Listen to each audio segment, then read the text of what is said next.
Bismillahirrahmanirrahim. Assalamualaikum warahmatullahi wabarakatuh. Alhamdulillah rabbil alamin, wassalatu wassalamu ala asyrafil anbiya'i wal mursalin wa ala alihi wa ashabihi ajma'in.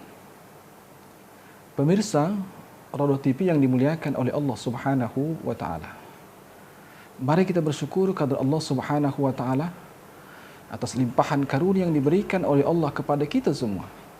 Terutama pada hari ini kita masih bisa menjalankan aktivitas ibadah di bulan suci Ramadan. Kiranya Allah Subhanahu wa taala mengganjar setiap langkah dan kegiatan kita dengan ganjaran pahala. Amin ya rabbal alamin. Kemudian salawat dan salam kita turunkan karibaan junjungan kita Nabi sallallahu Muhammad sallallahu alaihi wasallam. Allahumma salli wa sallim alaihi. Mudah-mudahan untayan selawat ini kelak kita nanti akan bersama baginda Rasulullah sallallahu alaihi wasallam berada di surganya Allah Subhanahu wa taala. Amin ya rabbal alamin. Baik, pemirsa Rodoh TV yang dimuliakan oleh Allah Subhanahu wa taala. Ada satu ayat dalam Al-Qur'anul Karim, yaitu di surah Al-Waqi'ah di ayat ke-79. Allah Subhanahu wa taala berfirman, A'udzu billahi minasy syaithanir rajim. Bismillahirrahmanirrahim. La yamassuhu illal mutahharun. Ya. Tidak menyentuhnya kecuali orang-orang yang disucikan oleh Allah Subhanahu wa taala. Ya, kadang-kadang ayat itu sudah tertera di Al-Qur'an di depan, kemudian di batangnya ini, ya, untuk pengingat kepada kita, la yamassuhu illal mutahharun. Tidak menyentuhnya kecuali orang-orang yang disucikan, kata Allah Subhanahu wa taala. Apa maknanya? Sahabat Quran yang dimuliakan oleh Allah Subhanahu wa taala. Yang pertama adalah la yamassu al-asrar, tidak menyentuh, ya, rahasia, kemudian makna, kemukjizatan Al-Quran kecuali orang-orang yang suci, suci dari keraguan, suci dari kesyirikan, suci dari dosa.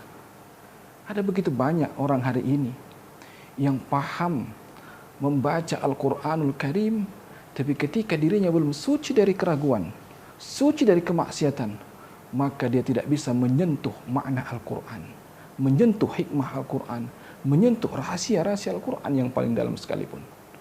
Bahkan tak sedikit hari ini kita tahu, ada orang kafir yang memperdalami Al-Quranul Karim, lancar membaca Al-Quran, tapi tak tergetar hatinya, ya, tidak tergetar hatinya untuk mentauhidkan Allah Subhanahu wa taala, untuk mengimani kitab Allah Subhanahu wa taala. Nah, itu makna yang pertama. Kemudian dari segi fikih, ya, sahabat Quran yang rahmati Allah Subhanahu wa taala, sebagaimana sabda baginda Rasulullah sallallahu alaihi wasallam, la yamassul mushafa illa tahir. Ya, tidak menyentuh mushaf Al-Qur'an kecuali mereka yang suci dari hadas kecil maupun hadas besar, ya.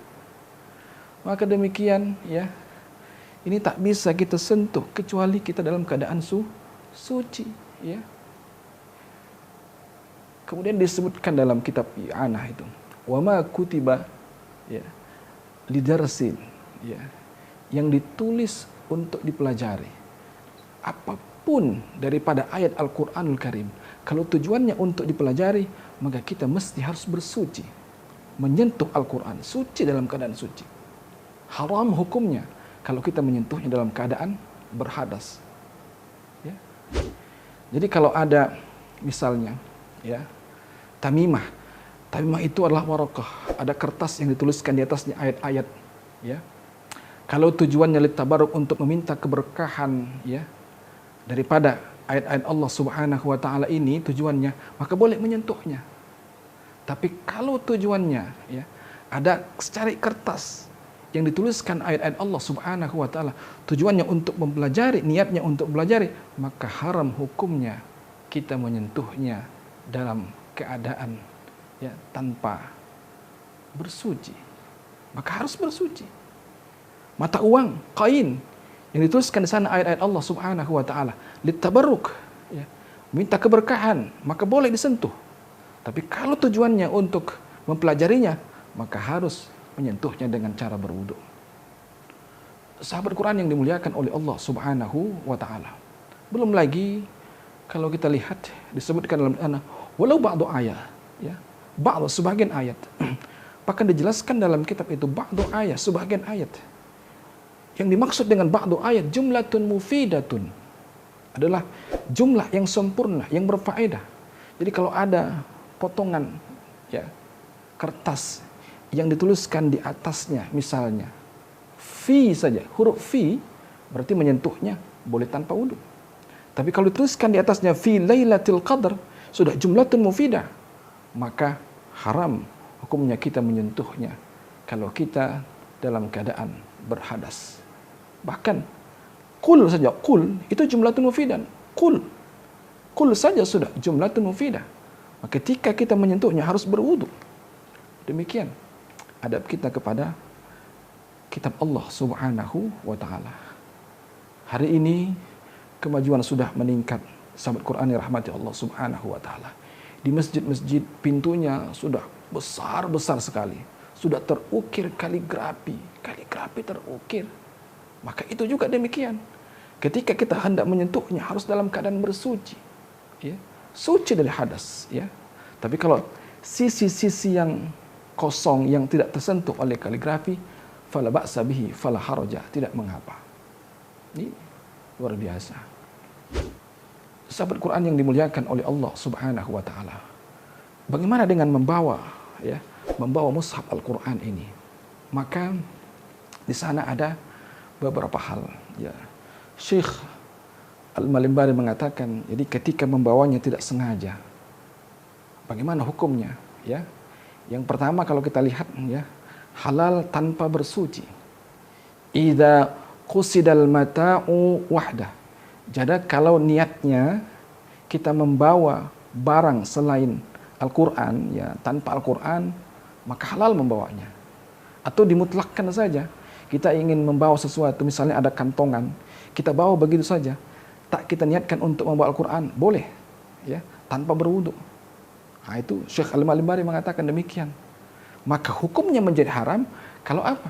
Idza qusidal mushafu wahdah. Jadi kalau tujuannya untuk membawa Al-Qur'an sendirian, ya, kita ada kantongan, ada tas, tujuannya untuk membawa barang sendirian, maka haram, ya. Maka harus bersuci. Ausurrika, atau digabungkan, digandingkan. Kita mau Al-Qur'an atau buku yang lain, ya, terbawa dalam kantongan kita.